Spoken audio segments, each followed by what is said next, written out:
Dear friends, welcome back to my YouTube channel. Help me grow by liking, commenting, and sharing my videos on your social media. Today, I want to read you the article published on January 7th, 2025, in the prestigious The Remnant newspaper. Enjoy your listening.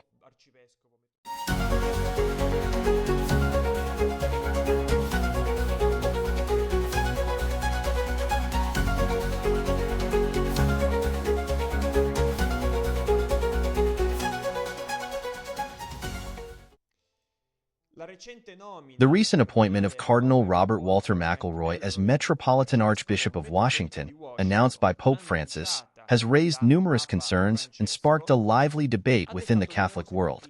The decision to transfer McElroy from the Diocese of San Diego, California, to lead one of the most important episcopal sees in the United States is, to say the least, problematic for multiple reasons, both pastoral and doctrinal.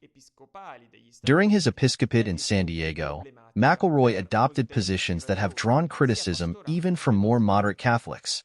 A notable example was his decision in September 2024 to ban the use of parish facilities for Catholic homeschool groups, an act of unprecedented arrogance that tramples on the Church's traditional defense of parents' educational freedom, replacing it with a shameful complicity towards anti-Catholic ideologies. Simultaneously, the diocese has shown a surprising, but not too surprising, openness towards LGBTQ+ groups and environmental movements, marking a clear preference for the currently prevailing progressive and neo-modernist agenda. McElroy has distinguished himself as a fervent supporter of so-called climate justice and the welcoming of migrants. The proclamation of the faith and the defense of Catholic doctrine seem to be eclipsed. Moreover, these very issues have been strongly criticized by the new U.S. ambassador to the Holy See, Brian Birch.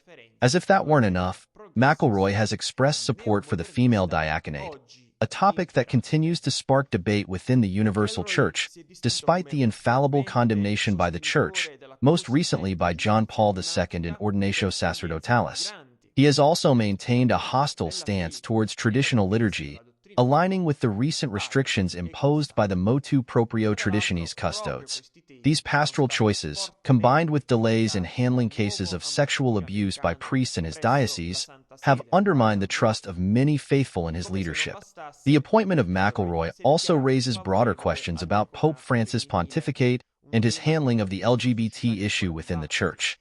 On one hand, the Pope has repeatedly denounced the existence of a gay lobby within the Vatican, calling it a threat to the Church.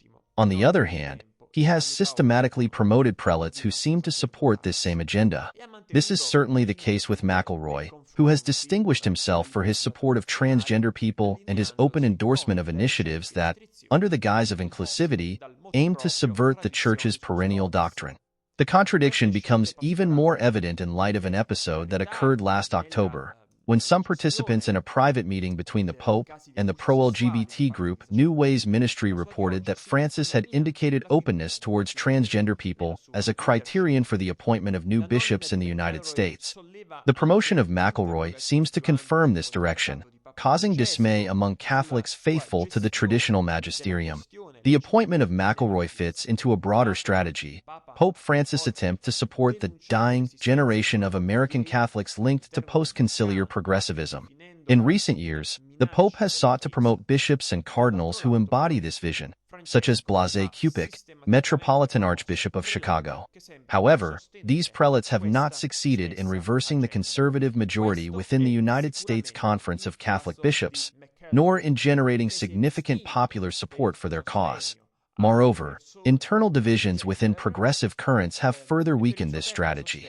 Global geopolitical tensions, particularly the war in Ukraine and the conflict in the Middle East, have divided progressives between those who support military intervention alongside Zionist powers and those who adopt radically pacifist or at least isolationist positions. McElroy is also known for being one of the main promoters of synodality in the American Church. This vision, which emphasizes dialogue and the participation of all the faithful in decision-making processes, has been presented as a response to the challenges of our time. However, we know well that under the banner of synodality, there are attempts to reform the structure and essence of the Church in a way that is incompatible with its 2,000-year-old tradition.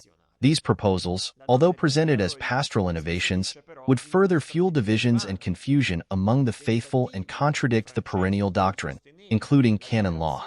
For these reasons, the appointment of Robert Walter McElroy as Metropolitan Archbishop of Washington represents another step in Pope Francis' strategy to promote a progressive vision within the Catholic Church, particularly the American one. Perhaps because, more than elsewhere, the U.S. Church seems more anchored to tradition and conservatism. At certain historical moments, the distance from Rome seems like a true blessing. This decision risks exacerbating existing tensions, fueling dissent among the faithful, and further weakening the unity of the Church. In the face of this situation, Catholics are called to deep discernment, courageously upholding the truth of the gospel and praying for a Church that, while remaining faithful to its tradition, knows how to face the challenges of our time without compromise. Now more than ever, a return to fidelity to the perennial magisterium and renewed attention to the evangelizing mission is necessary, which cannot be sacrificed on the altar of progressivism or passing trends.